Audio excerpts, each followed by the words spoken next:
5 јуни светот го одбележува Светскиот ден на животната средина, воспоставен од Обединетите нации во 1972 година, а прославуван од 1974 во над 140 земји.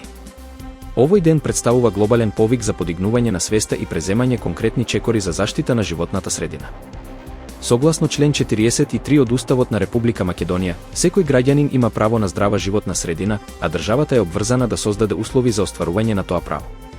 Тоа е дополнето и со низа закони како Законот за животна средина, Законот за управување со отпад и други поврзани прописи. Сепак, индустрискиот развој и зголемената потрошувачка сериозно ја загрозуваат природата со постојано растечко количество отпад. Посебен предизвик за регионот на Охрид представува депонијата Буково, која бара итно решение преку изградба на регионален центар за отпад. Надлежните институции, граѓаните и сите општествени чинители мора да работат заеднички на подигање на еколошката свест. Само преку активна вклученост на сите нивоа можеме да обезбедиме чиста и здрава животна средина за сегашните и идните генерации.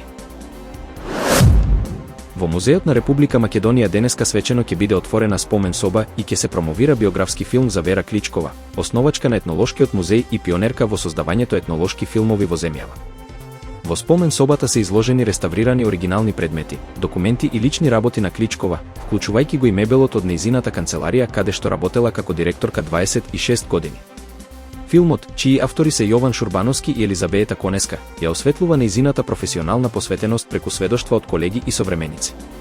Промотивна реч на настанот ќе одржи Владимир Ангелов, виш филмолог при кинотеката. Настанот е дел од заложбите на Музеот за зачувување на културната меморија и за оддавање признание на личностите кои оставиле длабока трага во македонското културно наследство.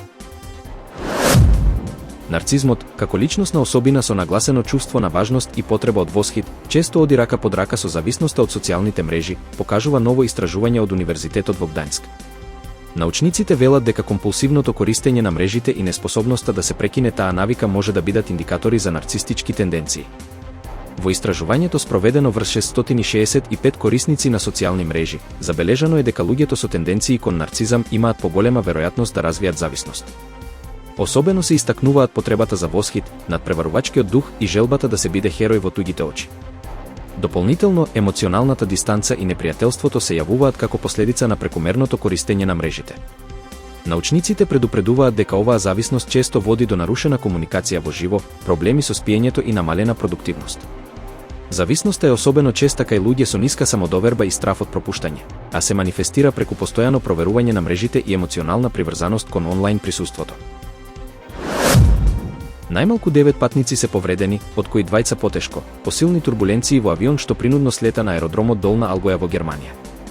7 лица се здобиле со полесни повреди, а веднаш по слетувањето интервенирале итните служби. Никогаш досега не сум почувствувал таков страв. Мислев дека авионот ќе се распадне, изјавил еден патник за весникот Билд. Објавените фотографии прикажуваат оштетена внатрешност на авионот и вознемирени патници, дел од кои не биле врзани со сигурносен појас при почетокот на турбуленциите.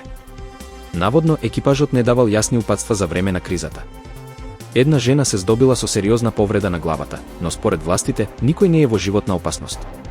Патниците се пренасочени на други летови. Илон Маск упати сериозни критики за новиот закон за трошење кој го предложи Конгресот, оценувајќи го како одвратен срам што ќе ја доведе Америка во робство на долгот. Преку објава на платформата X, Маск повика на изготвување нов закон кој нема да го зголеми дефицитот за дополнителни $5 трилиони. Маск предупреди дека досегашната политика води кон банкрот и ги повика граѓаните да вршат притисок врз своите сенатори и конгресмени. Тој додаде дека законот, кој веќе го зголемува дефицитот за $2,4 трилиони, ќе ја поткопа работата на неговиот тим за рационализација на трошоците, иницијатива што претходно доби пофалби од председателот Доналд Трамп. На 25 август 1958 година, јапонскиот пронаоѓач Момофуко Андо го представил првиот производ од нова ера во готвењето – инстант нудлите чикен рамен. Со идеја да обезбеди достапна, брза и долготрајна храна по Втората светска војна, Андо експериментирал со процес на длабоко пржење што му го дал клучот до успешната конзервација на нудлите. Иако денес раменот се смета за символ на јапонската кујна, неговите корени водат од Кина.